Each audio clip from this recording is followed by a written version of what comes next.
వారు ఇంతసేపు ఎంతో ఓర్పు సహనంతో, అది కేవలం దేవుని ఎడల భయభక్తులను బట్టి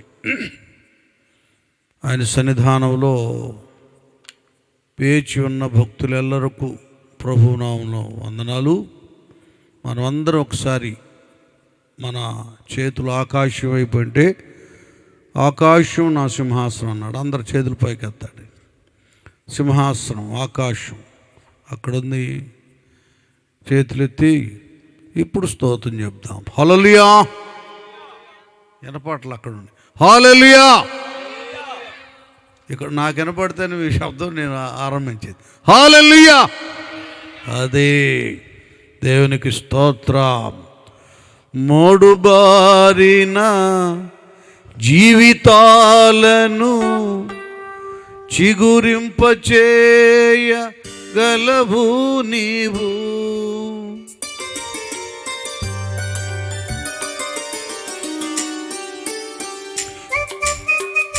చప్పట్లు, అందరూ చప్పట్లు కొట్టాలి.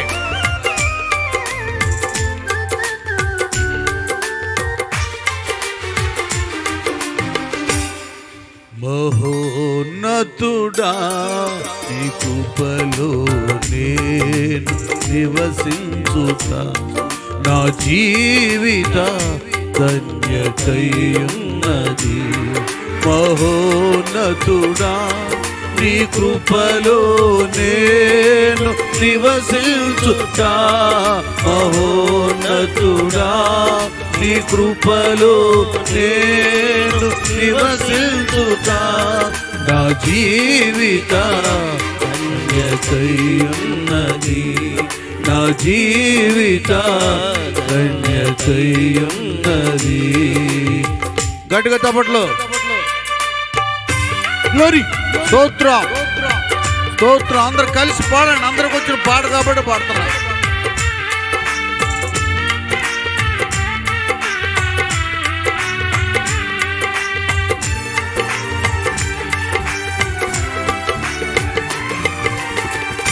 మోడుబారిన జీవితాలను చిగురింపచేయగలవు నీవు.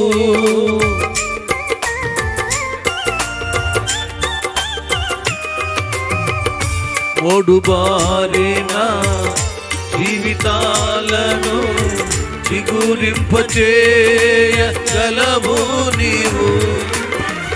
మారానుభవం మధురముగా మార్చగలవు నీవు. మారానుభవం మధురముగా మార్చగలవు నీవు.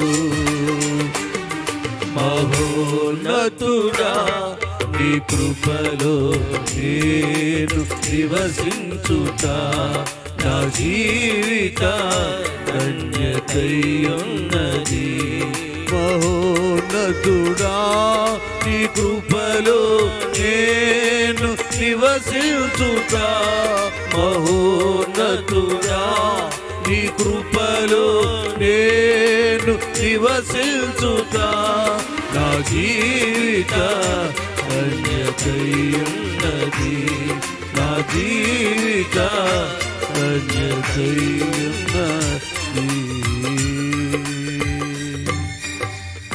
స్తోత్రం. హల్లెలూయా. చాలా మంచిది. దేవుడు నిజంగా ఈ సంఘాన్ని ఎంతో ప్రేమించాడు. అలాగే ఈ డోకిపర్రు గ్రామ ప్రజలను ప్రేమించాడు.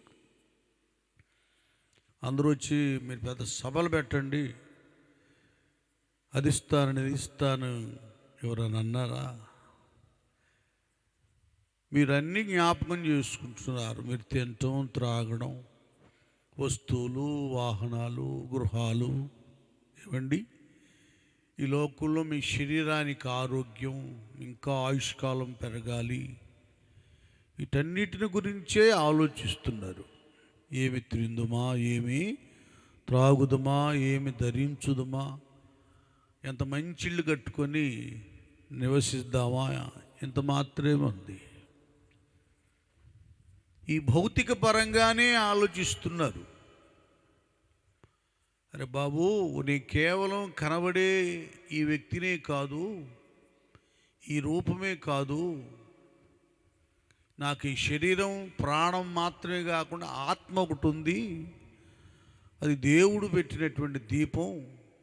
ఆత్మ ఈ శరీరంలో ఉన్నంత వరకు బ్రతికుంటాం, ప్రాణం ఉంటుంది. ఆత్మ ఇందులో నుండి వెళ్ళిపోయిన తర్వాత మరణం అనేది ప్రాప్తిస్తుంది.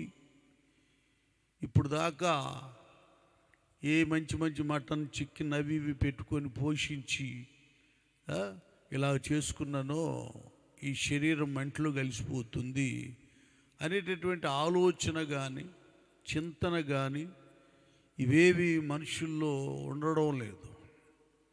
ఎందుకు అంటుకున్నారు? ఈ మతపరమైనటువంటి బోధలు, ఈ చర్చిలు, మందిరాలు, ఈ ప్రసంగాలు ఇవన్నీ ఎందుకంటే, ఓ మానవుడా, నువ్వు కనబడుతూ జీవిస్తున్న మానవుడు మాత్రమే కాదు, నీకు ఒక ఆత్మ ఉంది. ఆత్మ ఉంది, దానికి మరణం లేదు. ఉన్నంత వరకు ఈ కట్టెలో ఉంటుంది. ఈ కట్టెలో ఉన్నప్పుడు ఈ దేహంలో ఇది నడుస్తుంది, తింటుంది, తాగుతుంది, చక్కగా చోకులు చేసుకుంటుంది, బాగానే ఉంటుంది. ఇది వెళ్ళిపోయి ఇందులో ఆత్మ వెళ్ళిపోతుందే, ఇక దీనికి ఏమీ తినదు, చూడదు, నడవదు, ఆశించదు, ఆక్రమించుకోదు, మంటలో కలిసిపోతుంది. మంటతో చేసింది. ఇప్పుడు ఈ ఆత్మను కాపాడుకోవాలి. బ్రతుకుతున్నాం ఇప్పుడు బాగానే. ఈ బ్రతుకుంది ఈ ఒక్క బ్రతుకు కాదు. ఈ లోక బ్రతుకు జంతువులు, పక్షులు వీటికే. ఇవి తర్వాత దానికి ఇంక ఏవి లేవు వాటికి. మానవునికి మాత్రం ఈ తాత్కాలికమైన ఈ భూలోకంలో వసించడం మాత్రమే కాకుండా కేవలము తన పోలిక, తన స్వరూపమందు చేయబడినటువంటి మానవాళి కొరకు కదా. కొన్ని మత గ్రంథాల్లో స్వర్గం అంటారు, బైబిల్ చక్కగా పరలోకం అంటారు. ఏమండి, పరలోకం అనేది ఒకటి ఉంది.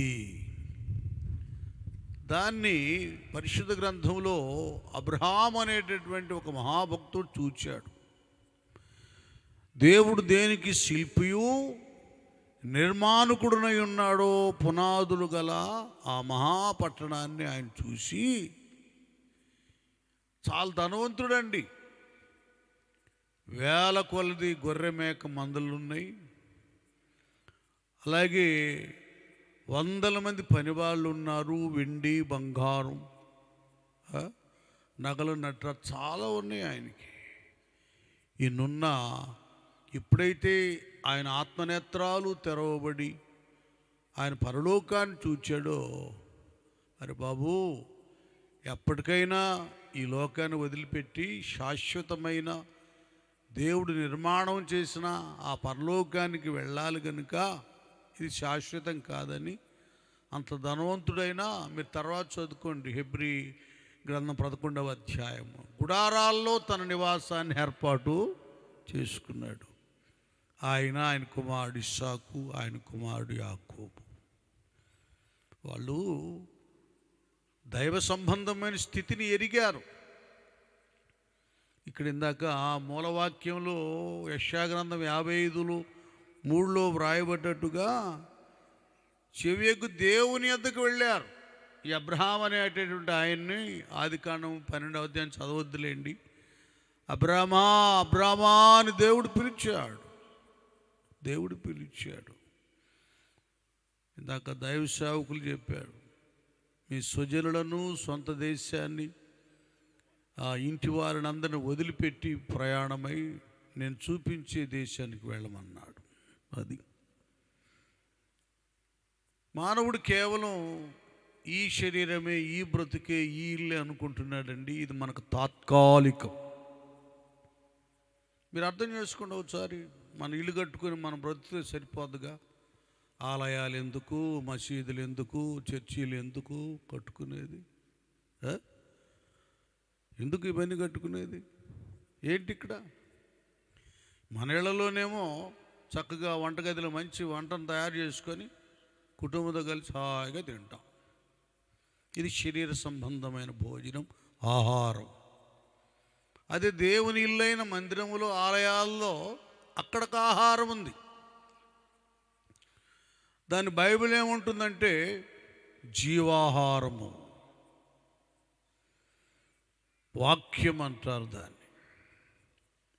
అది ఇక్కడ ఇంట్లోనేమో మన ఇంట్లో తినడం, దేవుని ఇంట్లో వినడం. ఇక్కడ తింటే శరీరానికి ఆరోగ్యం, బలం. అక్కడ దేవుని మందిరానికి వెళ్ళి, దేవుని ఇంటికి వెళ్ళి వింటే ఆత్మకు బలం. ఏంటి తిప్పలు ఇవన్నీ ఎందుకంటే, అరే బాబు, నువ్వు కేవలం ఇక్కడికి సంబంధించిన వ్యక్తివి కావు. నీదొక లోకం ఉంది, స్వర్గం. అది దాన్ని చూసుకో, ఒక్కసారి దాన్ని వెతుకు, దాని కొరకు ఆలోచించు. నీ కళ్ళ ఎదుట ఎంతోమంది చనిపోతున్నారు. ఎంతోమంది కన్నుల ఎదుట బంధువులు, మిత్రులు, నీ ఇంటివారు, సన్నిహితులు లేరు కదా, వాళ్ళు గతించిపోయారు. ఏంటి వాళ్ళ పరిస్థితి? ఇందాక చెప్పాను కదా, కుక్కలు, జంతువులు, పక్షులు చస్తే మట్టిలో కలిసిపోతాయి. వాటికి ఇంకొక లోకం లేదు. ఇక్కడ నువ్వేంటో ఏదైనా ఒక చక్క కాటేజ్, దాని కొరకు ఒక ఇల్లు కట్టొచ్చేమో, ఏదో ఒకటి ఏర్పాటు చేయొచ్చేమో, కానీ ఇక్కడ కుక్కలకి, నక్కలకి, కుందేళ్ళకి, వాటికి, వీటికి, మేకలకి అక్కడేం కట్టడు దేవుడు. ఎందుకంటే వాటి ద్వారా మేకలు ఉన్నాయి, వాటి ద్వారా మనం బ్రతుకుతాం కాబట్టి వాటికి ఏదో నివాసాలు కట్టుకుంటాం, మేపుతాం, అమ్ముకుంటాం, లాభంతో బ్రతుకుతాం. అక్కడ వాటికి ఏటికి లేదు, నీకే ఉంది నివాసం. దాన్ని ఇప్పుడు సంపాదించుకోవాలి వ్యక్తి. అది సంపాదించుకుంటానికే, అసలైనటువంటి పరలోక రాజ్యానికి వెళ్ళడానికే ఈ సువార్త సభలు కొద్దిగా మీకు ఆకర్షణీయంగా, ఆహ్లాదకరంగా, ఆనందదాయకంగా ఉండడానికి ఇక్కడ దైవ సేవకురాలు యొక్క కుమారుడు ఎమ్మి జాన్సన్ ఈ సంగీతపరమైనటువంటి గానాలు, ప్రతిగానాలు, సువార్త పరిచర్యను ఈ సభలను ఏర్పాటు చేశాడు. ఏదో రూపేణా దేవుని సన్నిధికి మనుషులను ఆకర్షింప చేయాలి. అది అబ్బో కొద్దిగా వెళ్దాం, ఏంటే భలే ఉందే, కొద్దిసేపు కూర్చున్నాం పద అనే మనసు రావాలన్నమాట. ఇప్పుడు ఇంత చక్కగా ఉంది కాబట్టి మీరందరూ ఈ ప్రశాంతకరమైన చల్లగా, ఏసీలో కూడా ఎట్లేదు. ఏసీలో ఉంటే ఒళ్ళంతా హోనమైపోతుంది. తర్వాత ఏ రోగాలు రావచ్చు, లంగ్స్ కూడా బలహీనమైపోవచ్చు. స్వచ్ఛమైన గాలి. రెండర్రా అందరూ వచ్చేయండి రోగిపురి గ్రామస్తులు. వాళ్ళు బాగుందండి ఇక్కడ. మనం ఎన్ని ఫ్యాన్లు వేసుకున్నా, ఎన్ని ఏసీలు వేసుకున్నా కూడా ప్రయోజనం లేదు. దాని వరకు అనారోగ్యం. కానీ ఇక్కడ రండి, ఫ్రెష్ ఎయిర్, స్వచ్ఛమైన దేవుని మాటలు ఇక్కడ ఉంటాయి, దొరుకుతున్నాయి. రండి. ఇంకా మిగతా 2 రాత్రులు కూడా మీరు ఆస్వాదించండి, ఆనందించండి, అందులో అనుభవించండి, రుచి చూడండి. నాన్న రండి, ఊరకు రండి, వచ్చేయండి, మీకు అర్థమవుతుంది విషయాలు. కనుకనే అసలైంది ఒకటి ఉంది బాబు, అది నీకు శాశ్వతం. ఇది శాశ్వతం కాదు. దీన్ని వదిలిపెట్టి వెళ్ళిపోవాలి. నీకు 100 ఎకరాలున్న వదిలిపెట్టాలి, 100 బిల్డింగులున్న వదిలిపెట్టాలి, ఎంత వెండి బంగారాలన్నా వదిలిపెట్టాలి. మనకి లూకాసు వార్త 16వ అధ్యాయంలో ఒక ల్యాండ్ లార్డ్ ఉన్నాడండి. బై లక్లో ఆ సంవత్సరం ఎప్పటికంటే కూడా ఒక విస్తారంగా సకాలానికి తొలకరి వర్షం, ఆ తర్వాత కడవరి వర్షం, ఆ తర్వాత పంటకే తెగులు రాకుండా చక్కగా పంట పండి, ఎప్పుడు ఎకరానికి మరి ఉదాహరణ నేను చెప్తున్నానండి, ఎంతో పండుతుందో నాకు తెలియదు కాబట్టి ఉదాహరణ చెప్తున్నాను. 40 అయితే ఆ సంవత్సరం 80 బస్తాలు వచ్చేసినాయి. డబల్ అయిపోయింది పొలం. ఉన్న గోడను సరిపోలా, కొట్లు సరిపోలా, కొత్తవి కూడా కట్టించేసాడు ప్లాన్తో. ఒక్క గింజ కూడా వేస్ట్ కాకుండా అంతా గోడన్స్లో స్టాక్ చేయించేసి చూడండి, అతడు అన్నీ మంచిగా జరిగినాయి కదా. ఈ ఋతుక్రమాలు అంటే వర్షాకాలం, ఎండాకాలం, చలికాలం, ఈ కాలాలు దేవుని వశంలో ఉన్నాయి. ఆయన సెలవిస్తేనే సకాలానికి వర్షాలు పడతాయి, లేకపోతే ఆగిపోతాయి. వీటి గురించి అసలు ఆలోచించలేదు అతను. దేవుని కృప వలన తొలకరి వర్షం, కడవరి వర్షం, కోతలు అంతా కూడా బాగా మంచిగా ఉన్నాయి. నిజంగా దేవుడే ఎంత గొప్పవాడు అయ్యా, నా ఎడలను చాలా దయ చూపావు, అభివృద్ధినిచ్చావు, నీకు ఎంతగానో స్తోత్రాలని దావీదు గారు అన్నట్లుగా, నా ప్రాణమా యెహోవాను సన్నుతించుము, నా అంతరంగమున సమస్తం ఆయన పరిశుద్ధ నామాన్ని సన్నుతించుము, ఆయన చేసిన ఉపకారములలో దేనిని అన్న మాట రాకుండా నా కొట్లు విప్పి వాటికంటే గొప్ప వాటిని కట్టించి అందులో నా ధాన్యమంతటిని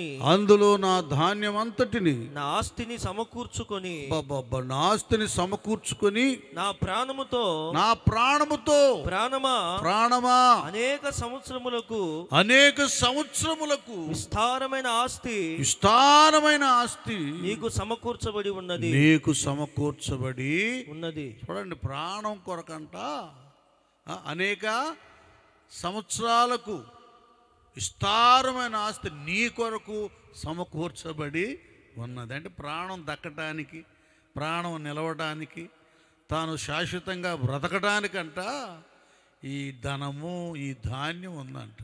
ఏమండి, డబ్బులతో, ఆస్తితో, ఐశ్వర్యంతో ఆయుష్కాలం పొడిగించబడితే, చావకుండా బ్రతికితే ధనవంతులందరూ శాశ్వతంగా బ్రతుకుతారు, పేదవాళ్ళందరూ చనిపోతారు. అసలు వాక్యంలో స్పష్టంగా ఉంది, ఆపత్కాలమందు ఆస్తులు అక్కరకు రావో.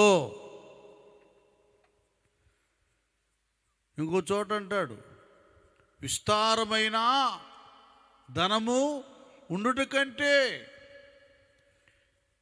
కొద్దిగా యెహోవా యందు భయభక్తులు కలిగి ఉండటం ఎంతో మేలు. కొంతమంది వాళ్ళకున్న ఆస్తులు చూసుకొని మురిసిపోతుంటారు. పాపం వాళ్ళకే ఎక్కువ ఉంటాయి. షుగరు, బీపీ, థైరాయిడ్ అని, ఆ రోగం అని, ఈ రోగం, కాస్ట్లీ రోగాలు ఉంటాయి. క్యాష్ ఎక్కువ ఉన్న వాళ్ళకి కాస్ట్లీ డిసీజులు ఉంటాయి. కొద్దిగా ఆలోచించాలి ప్రతి మనుష్యుడు. ఉన్న వాటిని చూసి మురిసిపోయి ఈ డబ్బు, ఈ బలం, ఈ బలగొనను కాపాడుతుంది అనుకుంటే అవి ఏవి కాపాడవు అని అంటుంటే ఒక చక్కటి మాట వస్తుంది ఇక్కడ. చదువునానా? సుఖించుము, తినుము, త్రాగుము, సంతోషించమని చెప్పుకుందును అనుకొని, అది తన ప్రాణంతో ఇక ఏముంది, తినము, సుఖించుము, సంతోషించు చెప్పుకుందును అనుకున్నాడు. వెంటనే ఎలాంటి రిజల్ట్ వచ్చిందో చూడండి. ఒక్క నిమిషం నాన్న, ప్రార్థన చేస్తే కూడా అంత రిజల్ట్ రాదేమో వెంటనే కదా.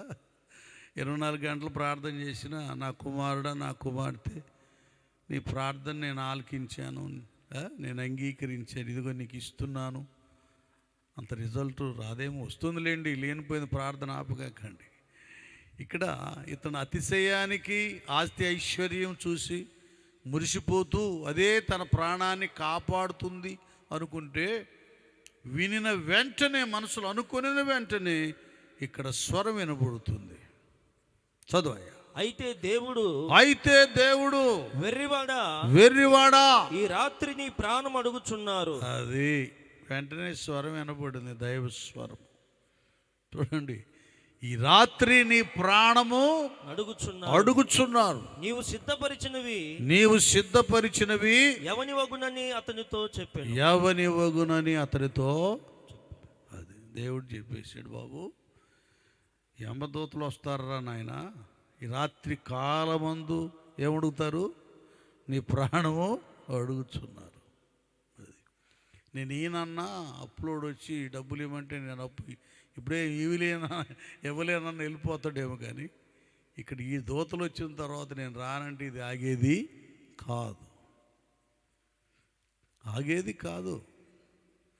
ఈ రాత్రి కాలం ముందు నీ ప్రాణం అడుగుచున్నారు, నీకున్నవన్నీ ఎవరిని.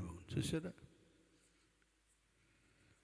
రేపు నీది కాదని తెలుసుకో, వట్టివిరా నీవు మట్టివిరా. రేపు నీది కాదని తెలుసుకో, వట్టివిరా నీవు మట్టివిరా. కుండవురా నీవు పగిలెదవు, కుండవురా నీవు పగిలెదవు. అయ్యో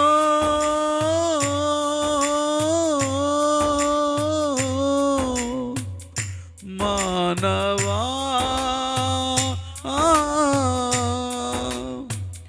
మాయేరా ఇది మాయేరా, మాయేరా ఇది మాయేరా. రాలిపోదువో నీవు కూలిపోదువో, తెలియదురా నీకు ఏ గడియో. చాలు, స్తోత్రం, హల్లెలూయా. చూడండి ఎలాగుంది. అందుకే ఒక చక్కటి మాట అంటాడు ఈ లోకాసు వార్తలో. తర్వాత ఒక వండర్ఫుల్ వర్డ్ కదా అది.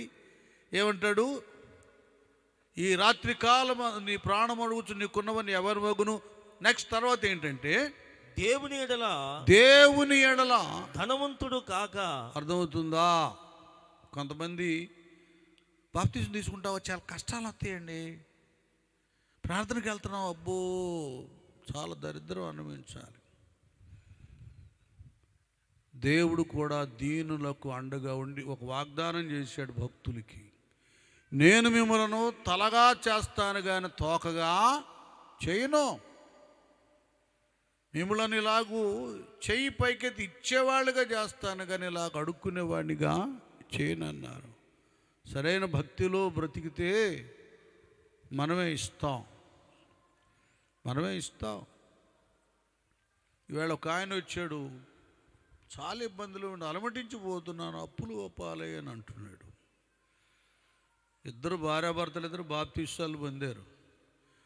వాళ్ళ జీవితంలో ఎప్పుడు దేవుని ఆలయంలో ఒక నియమంలో బ్రతికిన వారు కాదు. నియమం ప్రకారం ఆదివారం రారు, సరిగా ఉపవాస ప్రార్థనలు ఉండరు, వాక్యానుసారంగా రొట్టె విరవరు, వాక్యానుసారంగా దశమ భాగం దేవుని సొమ్ము దేవుని దిక్కి ఇవ్వరు.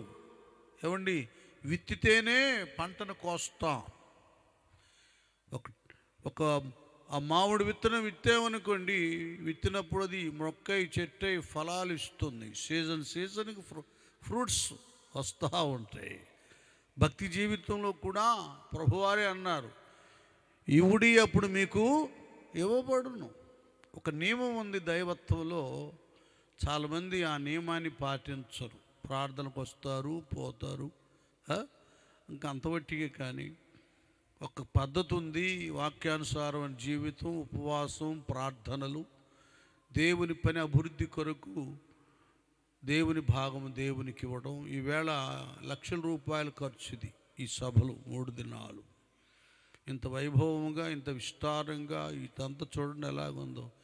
ఇవన్నీ లైటింగ్ వాళ్ళు ఊరికి వచ్చేస్తారా చెప్పండి? సౌండ్ సిస్టమ్ వాళ్ళు ఊరికి వచ్చారు, ఇవన్నీ పెడతారా? స్టేజ్ వాళ్ళు వేస్తారా? దీనికి ఎంతో ఖర్చు ఉంది. ఇది ఎవరు దారిన పోయే వాళ్ళందరూ ఇస్తారా ఏంటి?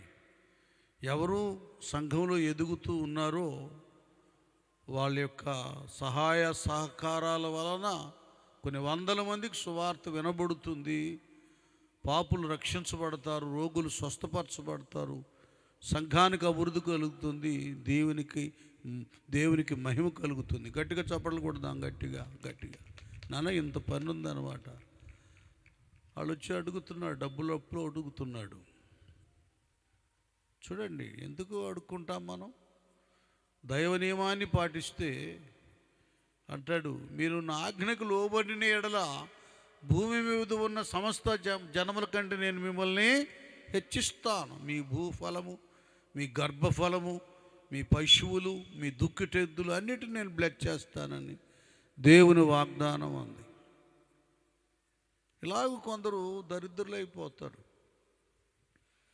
దైవ నియమంలో పాటిస్తే ఏమంటాడు నాన్న, దేవుని ఎడల, అది చదవన్నాను ఇంపార్టెంట్ వర్డ్ అది, దేవుని ఎడల ధనవంతుడు కాక. దేవుని ఎడల అంటే దేవునిలో ఉన్నవారు కూడా ఆయన ఎడల ఆయన కృపతో ధనవంతులు అయ్యే వాళ్ళు ఉన్నారు, అవుతున్నారు, మేము కూడా అయ్యాం. దేవుని ఎడల ధనవంతుడు కాక తన కొరకే సమకూర్చుకునివాడు, అది తమ కొరకే సమకూర్చుకునివాడు అలాగుననే ఉండునని చెప్పాను. అలాగుననే ఉండునని అంటే ఎంత సంపాదించినా కూడా మొత్తం వదిలిపెట్టుకొని వెళ్ళవలసి ఉంటుంది. అవేవి కూడా ఆపత్కాలంలో ప్రాణం పోతున్నప్పుడు అడ్డు పడవు. కనుక ఆ పోయే ప్రాణం ఏదో, పోయే ఆత్మ ఏదో నరకానికి వెళ్ళకుండా పరలోకానికి వెళ్ళటానికి ఏమండి, లేక తన కష్టార్జితాన్ని అనుభవించడానికి. అందుకే 128 కీర్తనలు అంటాడు, యెహోవా యందు భయభక్తులు కలిగి ఆయన త్రోవల యందు నడుచువారందరూ ధన్యులు. నిశ్చయముగా నీవు నీ చేతుల కష్టార్జితాన్ని అనుభవిస్తావు, నీవు ధన్యుడు, నీకు మేలు కలుగును. అది చూసారా, దేవునిలో బ్రతికి నియమములో ఆస్తి ఐశ్వర్యం సంపాదిస్తే అది నువ్వు అనుభవిస్తావు, నీకు మేలు కలుగుతుంది, అది దీవించబడుతుంది. ఏమండి, దేవుడు లేకుండా, భక్తి లేకుండా నీకు ఇష్టానుసారంగా నువ్వు జీవిస్తే నీ ప్రాణానికి సెక్యూరిటీ ఉండదు, నీ ఆస్తికి సెక్యూరిటీ ఉండదు కదా. దేనికైనా నువ్వు ఒక ఫ్యానో ఎల్ఈడీ ఏదో కొంటే దానికి వారంటీ కార్డు గ్యారంటీ కార్డు ఇస్తారు, కానీ ఈ ప్రాణానికి గ్యారంటీ లేదు. అది ఎప్పుడు ఈ ప్రాణానికి గ్యారంటీ ఉందంటే, కాబట్టి క్రీస్తు యేసునందున్న వారికి ఏ శిక్ష విధియు లేదు. యెహోవా యందు భయభక్తులు గలవారి చుట్టూ ఆయన దూత కావలి ఉండి వారిని రక్షించును. మనకు సెక్యూరిటీ ఉంది కదా. దేవుడట తన భక్తులను గుర్చి దూతలకు ఆజ్ఞాపిస్తాడంట. 97 కింద మీరు తర్వాత చదువుకోండి. మన పాదాలకు రాయి తగలకుండా దూతలకు ఆజ్ఞాపిస్తే వారు ఏం చేస్తారంట, భక్తుల్ని ఎత్తుపట్టుకుంటారు, ఎత్తిపోతుకుంటారు. ఇది మన దూతలు అదృశ్య రూపులు, వారికి మనకు కనబడరు, మనకు వారు అదృశ్యంగా వారు మనకు సెక్యూరిటీగా ఉంటారు. రాత్రి పగలు మనం వెళుతున్నప్పుడు, వస్తున్నప్పుడు, నిద్రపోతున్నప్పుడు దుష్టుడు వచ్చి పీడకలలు, దుష్టకలలు, భయపూరితమైనవి ఏవేవో పెట్టి గలిబిలి చేస్తాడు.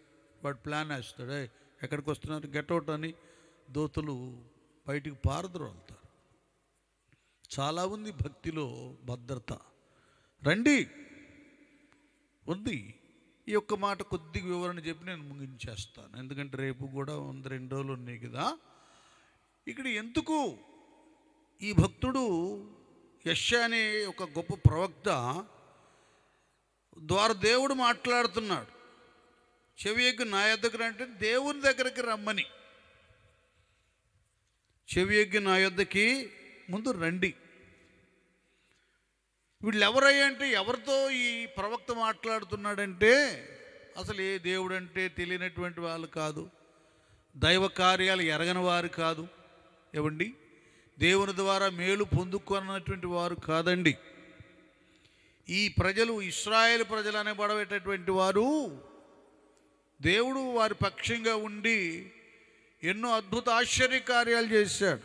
ఈనాడు మనం ఇప్పుడు ఇరాన్ ఇశ్రాయేలుకి యుద్ధం జరుగుతుంది, అంతకుముందు ఇక జరుగుతూనే ఉంది, వెనక ఇంకొక యుద్ధం జరుగుతుంది. ఎవరెవరికి టెర్రరిస్టులు, హమాస్ ఎవరాడు యుద్ధం, ఇశ్రాయేలుకనో ఆ యుద్ధం జరుగుతూ ఉంది.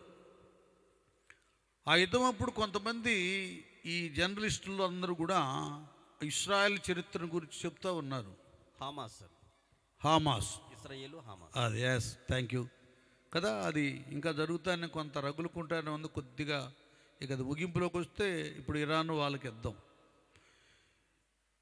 వాళ్ళు చెప్తారు, భలే అద్భుతం చెబుతున్నారు. ఒక ఆయన అంటాడు, ఇశ్రాయేలుని ఎవరు జయించలేరు అంటాడు. ఒక ఆయన చూడండి, ఒక ఆయన అంటాడు, వాళ్ళ పక్షంగా వాళ్ళ దేవుడు ఉన్నాడు, వాళ్ళు ఎప్పుడో ఈజిప్ట్లో ఉన్నప్పుడే అక్కడ 10 తెగులు పంపించి వాళ్ళ దేవుడు అక్కడి నుంచి వాళ్ళ దేశానికి నడిపించాడు. ఎర్ర సముద్రం అడ్డమైతే దాన్ని 2 పాయలుగా చేశాడు. ఈ శాస్త్రవేత్తల పరిశోధనలో అన్వేషణలో అక్కడ ఫరో సైన్య రథాలు, ఆ చక్రాలు అవన్నీ కనపడ్డాయంట. వీళ్ళతో ఉన్నాడండి, చాలా మెర్కల్స్, అద్భుతాలు చేశాడు దేవుడు. అవి చెప్పుకుంటూ వెళ్తే 2 గంటల ప్రసంగం అయింది, వద్దులేండి. ఏమైందంటే రాను రాను వాళ్ళకు ఒక దేశం ఏర్పడి రాజులై చాలా ఉన్నతంగా బ్రతుకుతుంటే, దేవుడితో ఉండేవాళ్ళు దేవునితో, దేవుని ఆలయంలో, దేవుని ధర్మశాస్త్రంలో బ్రతకాలిగా. పక్కన ఫ్రెండ్స్ ఏర్పడ్డారు, అన్య జనాంగం, స్త్రీల సాంగత్యం, అన్య సంబంధమైన స్నేహితులతో స్నేహం. ఏంటి ఫ్రెండు, ఎప్పుడు మీ దగ్గరికైనా తీసుకెళ్ళేది, వచ్చేది మేము మా దగ్గరికి రా అని ఆ బయలు ఇంకా రకరకాల వాళ్ళ దేవతల దగ్గరకు లాక్కెళ్ళి చిన్నగా వాళ్ళు ఇవన్నీ అవి ఇవి తినిపించి అలాగేలా చేసి చివరికి ఎంతవట్టుకంటే వాళ్ళ పిల్లల్ని వీళ్ళు, వీళ్ళ పిల్లల్ని వాళ్ళు, ఆ తర్వాత వీళ్ళ ఆచారాలు వాళ్ళు, వాళ్ళ ఆచారాలు వీళ్ళు, ఇలా చేసి చివరికి వాళ్ళని భ్రష్టులుగా చేశారు. దేవుడు వాటిని క్షమించడు. అప్పుడు దేవుడు వాళ్ళని వదిలేశాడు, బ్లడ్ చేయకుండా. వదిలేసినప్పుడు వీళ్ళ పరిస్థితి ఏమైపోయిందంటే, ఈ మొదటి యెషయా గ్రంథం మొదటి 55 అధ్యాయంలో, దప్పికొన్న వారలారా నీళ్ళ యొద్దకు రండి, రోకలు లేని వారలారా మీరు వచ్చి కొని భోజనము చేయుడి. ఏంటి వీళ్ళకి ఈ దప్పికంటే ఈ దప్పిక కాదు నాన్న, ఆత్మదాహం. కొరహ కుమారులు అన్నట్లు దుప్పి నీటి వాగుల కొరకు ఆశపడినట్లుగా, దేవా నీ కొరకు నా ప్రాణము ఆశపడి. ప్రాణం ఇక చిన్నగా కొంతకాలం అయిన తర్వాత ఇవన్నీ సంబంధమైన ఆచారాల్లో, పద్ధతులు, మనశ్శాంతి, నెమ్మది ఇవేమి లేవు, అన్నీ పోగొట్టుకున్నారు. రాజ్యాన్ని పోగొట్టుకున్నారు, నివాసాలు పోగొట్టుకున్నారు, మంచి ఉన్నతమైన స్థితిని పోగొట్టుకున్నారు.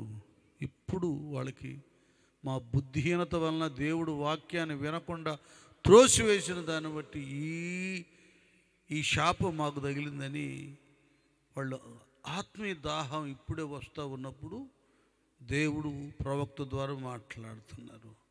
రోకలు లేని వారలారా మీరు వచ్చి కొని భోజనము. అది అంటే అర్థం ఏంటంటే దరిద్రం అనిపిస్తున్నారు. అక్కడేమో వాళ్ళ ఆలయాల్లో రేట్లు పెట్టారు, కొన్ని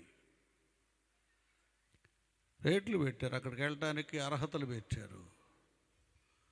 ఒకప్పుడు దళితులను ఎలాగూ ఆలయాలకు రాకుండా నెట్టేసేవాళ్ళు, ఆ గది పట్టింది ఇక్కడికి.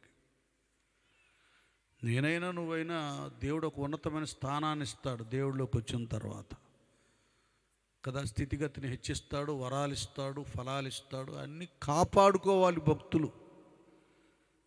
నేను కానీ నువ్వు కానీ జాగ్రత్తగా మన భక్తి జీవితాన్ని మనం జాగ్రత్తగా కాపాడుకుంటే,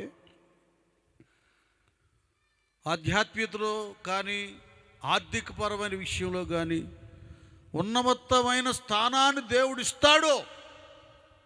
ఆ వరాన్ని, ఆ వాక్యాన్ని మనం నిర్లక్ష్యం చేసి మనకి ఇష్టం వచ్చినట్లు ప్రవర్తిస్తే ఇది ఈ గతి పట్టింది. లేదు, మనశ్శాంతి లేదు. వాళ్ళు రోకలుంటేనే ఎంట్రన్స్ కావాలి.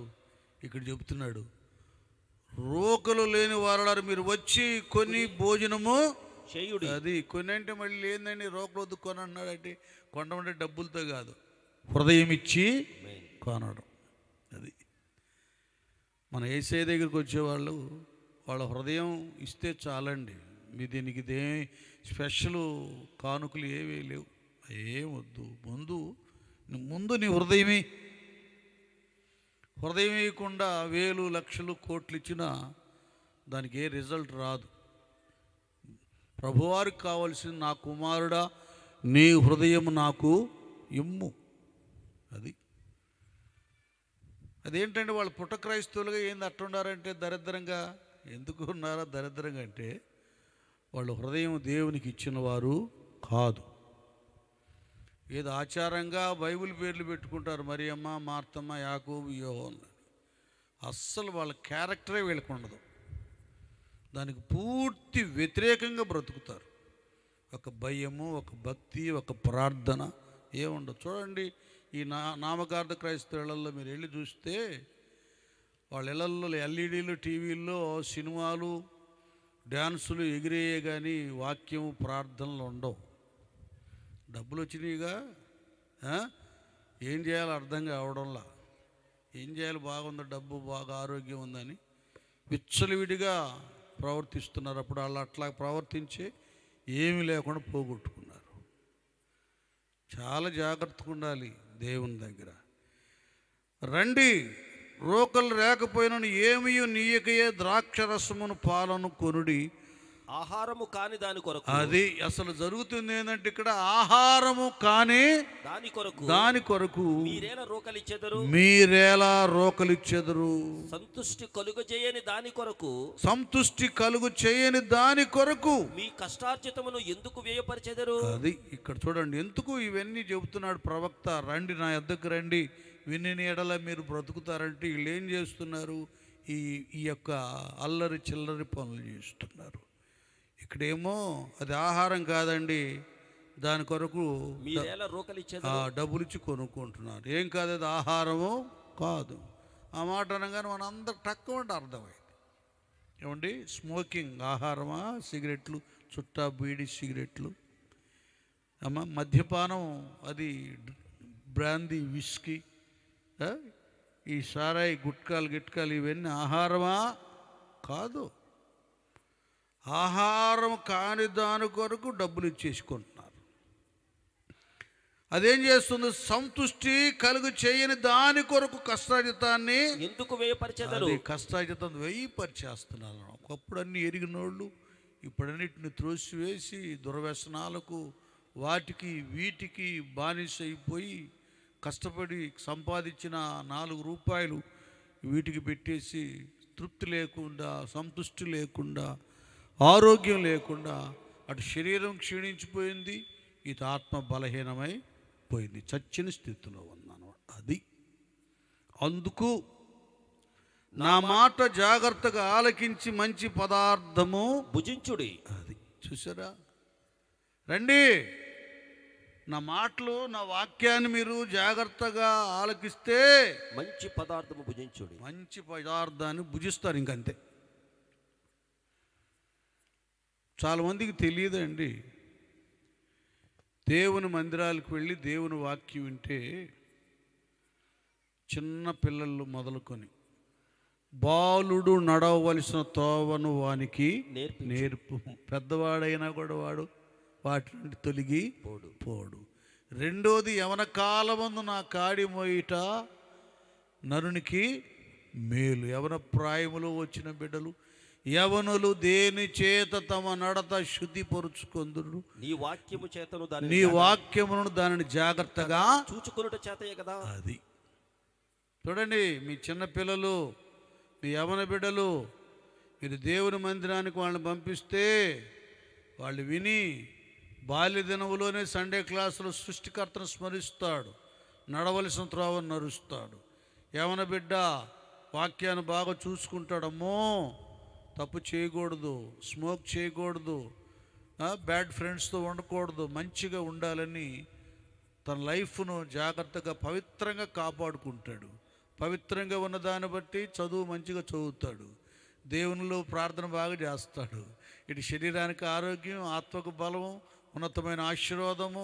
దావీదు గొర్రెలు కాచుకునేవాడు రాజు అయినట్టుగా అంత గొప్ప ఆశీర్వాదాన్ని సొంతం చేసుకుంటాడు. అందుకు అందరూ ఫ్యామిలీ అంతా కూడా, ఏమండి, భార్య భర్తలు, వారి బిడ్డలు, తల్లిదండ్రులు, కుమారులు కుమార్తెలు అందరూ చెవికి దేవుని మాట ఆలకించాలి. అందుకు ఈ కూటాలు. లెక్కలు వేరే ఉంటాయండి. ఇక్కడ క్లియర్గా రాస్తున్నాడు, నా మాట జాగ్రత్తగా ఆలకించి మంచి పదార్థం భుజించుడి, మీ ప్రాణమును సారమైన దాని యందు సుఖింపనీయుడి. చూసారా, దేవుని యొక్క మాట వింటే ప్రాణము సారమైన వాటి యందు సుఖంగా ఉంటుంది. అందుకండి ఇంకా తవ్వుకుంటూ వెళ్తే చాలా సంగతులు ఉన్నాయి. ఇంకా 2 రోజులు ఉన్నాయి కదండి, మనం బాగా ధ్యానం చేసుకుందాం. రండి, రేపు పిల్లలను కూడా తీసుకురండి, యవ్వన బిడ్డలను కూడా రారా, సెలవులేగా కూర్చో. వాతావరణం కూడా చల్లగా బాగా ఉంది, మంచి సంగీతం, అన్నయ్యోళ్ళు ఎంత బాగా పాడుతున్నారు, పరలోకం దిగి వచ్చినట్టుంది. రా అయ్యగారు వాళ్ళు మంచి వాక్యం బాగా ఉంది, నెమ్మదిగా ఉంది అని తీసుకురండి. వాళ్ళకు చెప్తున్నాడు, మీరు ఎక్కడైనా నా మాట ఆలకిస్తే బాగుపడతారని ఇశ్రాయేల్ ప్రజలకు చెప్తే వాళ్ళండి ఇప్పటికి కూడా ఎందుకు వాళ్ళకి ఎగచాట్లు ఈ బాధలంటే, దేవుడు అంత మేలు చేసినా కూడా ఎట్లా పడితే అలా ప్రవర్తించి చల్లా చెదిరైపోయి 1948 మే 14న ఒక రాజ్యమై ఇప్పుడు కూడా ఎప్పుడు ఫైటింగ్తోనే ఉంది పరిస్థితి. కాబట్టి దేవుడికి మనం దూరం అయిపోతే బ్రతుకంతా ఈ ఫైటే ఉంటుందని, పోరాటమే ఉంటుంది. ప్రశాంతంగా బ్రతకాలంటే నాకు అయ్యగారు చెప్పినట్టుగా ప్రయాసపడి భారం మోసుకుని సమస్త జనులారా నా యొద్దకు రండి, నేను మీకు విశ్రాంతిని, అది నెమ్మది మీ కుటుంబాలు కావాలంటే ఈరోజు మాట్లాడిన దేవుడు 2 దినాలు కూడా మాట్లాడతాడు, బలపరుస్తాడు. దేవుని ఎద్దుకు వద్దాం. అందరూ ఒకసారి మోకరించి తలలో వంచి అందరూ కూడా ప్రార్థన చేయండి. ఒక్క నిమిషం. అయ్యా, ఇక నుండి నేను వింటానయ్యా, ఇప్పుడు దాకా నీ వాక్యాన్ని నేను వినలేదయ్యా, ఏందో వాడదలే వేడదలే నేను త్రోసేసానయ్యా, ఎంత నష్టం కలిగినా కూడా నేను లెక్క చేయని పరిస్థితి అయిపోయిందయ్యా. నా డబ్బులే, నా హోదే నన్ను ఏదో చేస్తాయి అనుకుంటే అదే నాకు నెమ్మది లేకుండా చేసింది. నా బంధువులే, నా బలగమే నాకు ఆధారంగా ఉంటారంటే వారే నన్ను దిక్కులేనోడుగా చేశారయ్యా. నేను ఏదో చూసి మురిసిపోయాను, అంత వ్యర్థమే ప్రభువా. నన్ను కనికరించు నాయన, నా ప్రియ యేసయ్య, నన్ను ఆదుకో నాయన. నీ మాట వినేటట్టు నా హృదయాన్ని తెరువయ్యా.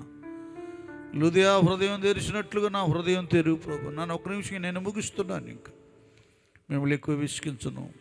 హృదయం తెరవండి, అందరూ ఒక్క నిమిషం తెరవండి, అందరూ కూడా ప్రార్థన చేయండి. నాన్న, దేవుడే మన దగ్గరికి వచ్చేసాడయ్యా, ఆయన మన దగ్గరికి వచ్చాడు, ఆయన వాక్యం ద్వారా మాట్లాడుతున్నాడు. నువ్వు కూడా హృదయం తెరిచి కొన్ని నువ్వు జయించలేకపోతున్నావు, కొన్ని బంధకాల నుంచి విడిపింపబడలేకపోతున్నావు. నువ్వే నన్ను ఆదుకయ్యా, నన్ను బాగు చేయయ్యా, నా కుటుంబానికి నెమ్మదిని తృప్తిని దయచేయ యేసయ్యా. తెరవండి హృదయం. ఇంకెంతకాలం నిర్లక్ష్యం చేసి నీ బ్రతుకును వాడు చేసుకుంటావు.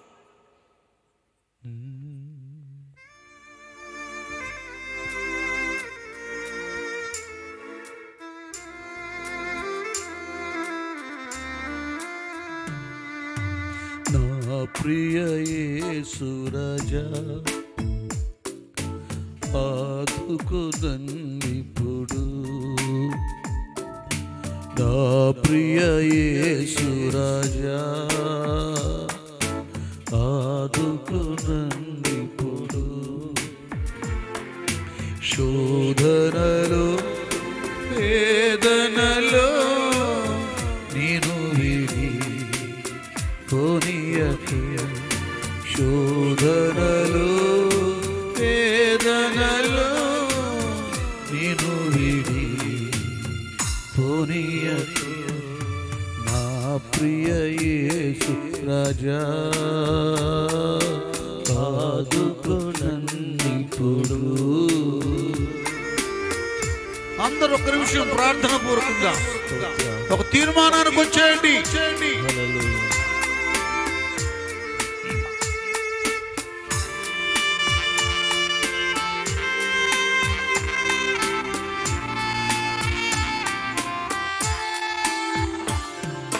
కలుషితమగు ఈ లోకం కదలేను నా కన్నులలో.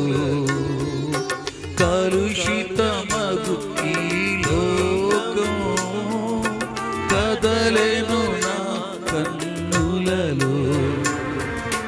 మరణ శరీరపు మరులే మెదలేను నా హృదయములో.